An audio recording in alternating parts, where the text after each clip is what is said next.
In this video, I'm going to demonstrate how to replace the rear brake pads and rotors on this 2004 Chevy Tahoe. Before we get started, go ahead and take a moment to subscribe to the channel and like the video.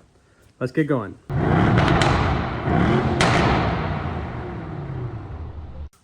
first thing you'll need to do is jack the vehicle up and secure it with jack stands. Then using a 22mm socket, we can loosen these plastic nuts holding the wheel cap on.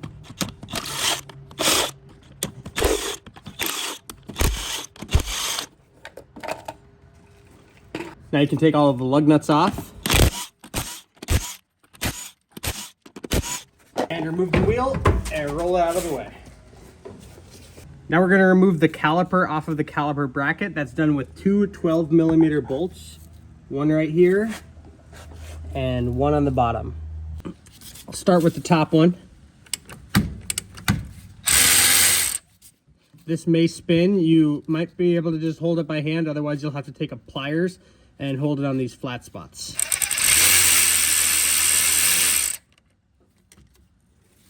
Now I'll do the same thing down below.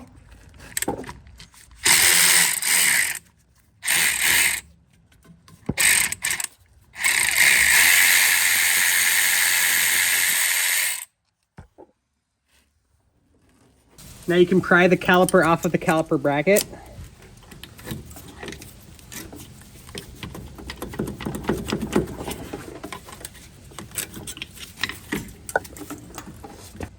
And you can move it aside. You just don't want to let it hang down by the hose because you don't want to damage the hose.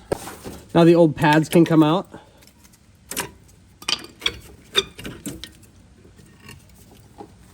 And now we have to remove the caliper bracket, and on the back side of that there are two 18mm bolts, one down there and one right here.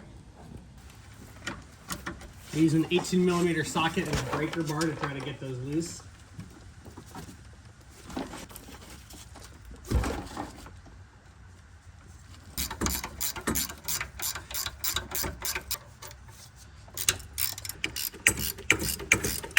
Now when both those bolts are out, you can take the caliper bracket off, and we'll work on this a little bit up on the bench. Now there's a good chance your brake pads came with new anti-rattle clips. Mine did not, so I'm going to take a wire brush and just clean a little bit of rust off of here. If your pads came with new clips, you can just go ahead and replace these. They pop out and the new ones pop back in. Now you'll want to make sure both your caliper slide pins slide in and out. Mine do, but the rubber boot isn't coming with it, so I'm going to take this off and see if I can fix that. So in this situation, you'll probably want to get new rubber boots and replace these, just so this slide pin stays protected. You can apply some brake grease to the slide pin and put it back into the caliper bracket. And this is what it should look like. The rubber boot should be attached to the caliper slide pin there and the bracket there, so that as it moves in and out, it stays connected and protects that seal. This is what it should not look like. I was able to get both of these to reconnect, but that is probably a temporary fix. I'm sure they'll slide back off again. The best thing to do would be replace these, but today on Break the Bank Garage, we're not going to be breaking the bank. We're going to be doing a budget fix. Now back over at the car, I'm going to get this rotor off. There is a parking brake shoe inside of here, so you're just going to have to kind of shimmy it back and forth. And there it is.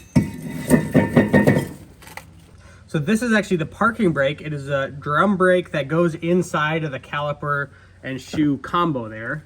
These actually have plenty of life left on them, so I am not going to be replacing these. But you can clean this up or replace it however you see fit. So I'll clean a little bit of the rust off the hub here. Now throw on some anti-seize. And now I'm ready for the new rotor to go on. Now the caliper bracket that we already prepared can go back on, and that's the two 18mm bolts. And it's pretty tight back here. You can't get an impact, so one of these ratcheting wrenches is amazing.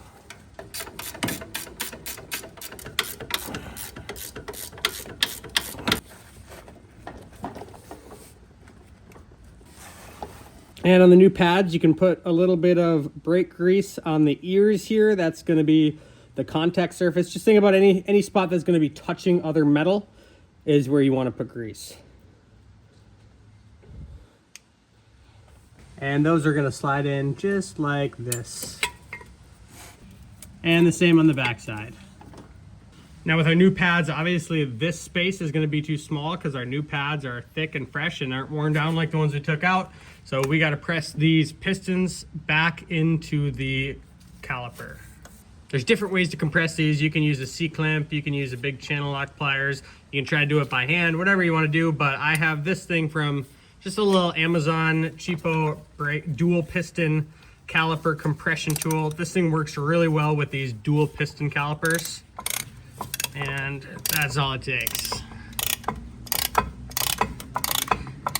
This one's nice because it'll push them back both evenly, so you don't have to switch back and forth between them.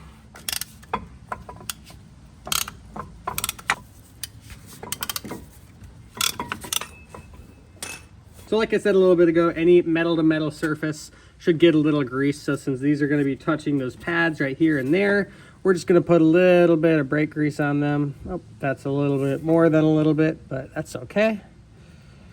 Just to prevent any potential squeaking noises, so they're nice and quiet. All right, now we're recompressed and greased up. We can slide those over the new pads and right into place. Now I've got the two 12 mm bolts that are going to hold that on.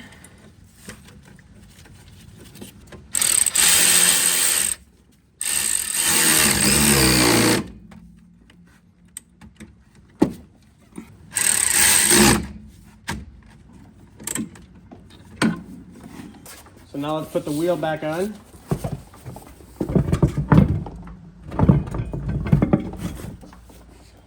So I'm gonna put all the lugs on, tighten them down, and then I'll put that center cap back on.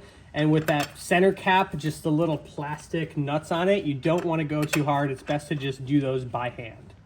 But before I do that, I just wanna say thank you so much for watching. If you found this video interesting or helpful, please subscribe to the channel and like this video. I'm gonna do this, finish this up, and then I'm gonna put a few more videos up on the screen that I think you might be interested in. Thanks again.